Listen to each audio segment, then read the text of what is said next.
Michigan's senior U.S. Senator Debbie Stabenow, the current dean of the state's congressional delegation, announced today that she will not seek re-election when her term expires in 2 years. Stabenow has been in the Senate since being elected in 2000. Political reporter Rick Albin talked with the senator earlier today and joins us now. Rick? The fact that Senator Stabenow is not going to run is not a particular surprise to those of us who track such things. For 4 terms in the upper chamber has seen the senator in both the majority and minority. Among many important milestones in her career as the chairman of the Agriculture Committee, Stabenow was able to include provisions to recognize many specialty crops grown here in Michigan that had previously not been in ag bills. She says she's leaving now because the time is right to pass the torch.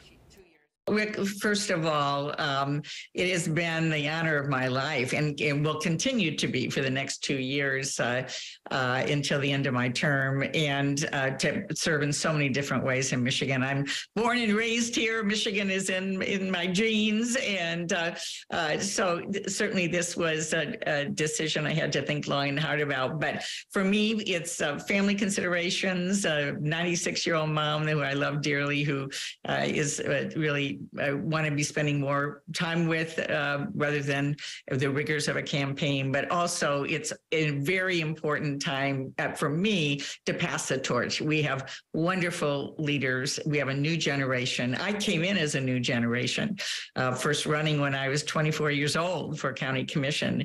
And it's always been important to me to support other leaders, to open doors, and to know when it's time to pass the torch to them. And so I feel this is the right time. About who will run to succeed Senator Stabenow will become a hot political topic. It'll become a parlor game for some, with seemingly endless possibilities. We'll hear about it for the next 2 years. You can expect a laundry list of Democrats as well as a few Republicans to be positioning themselves for what will be one of the hottest races in the state in 2024. You don't get an open Senate seat very often. Not often, no. Yeah. Absolutely. Who are some of those names? Oh, man, just start throwing them out there. Let me stipulate, I haven't spoken to anybody, sure, but here are the people I would expect to at least be considering this.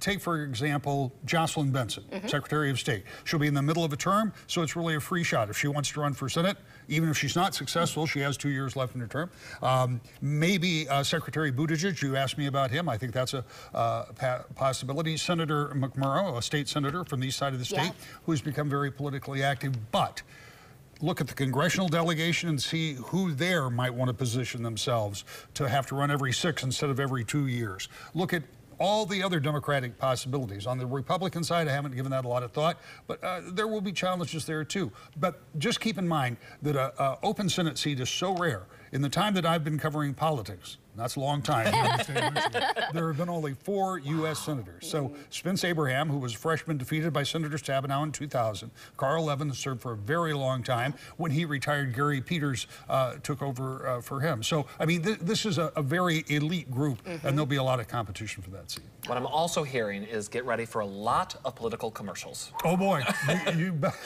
That primary is going to be a very interesting. That'll be a big one. Thanks, Rick.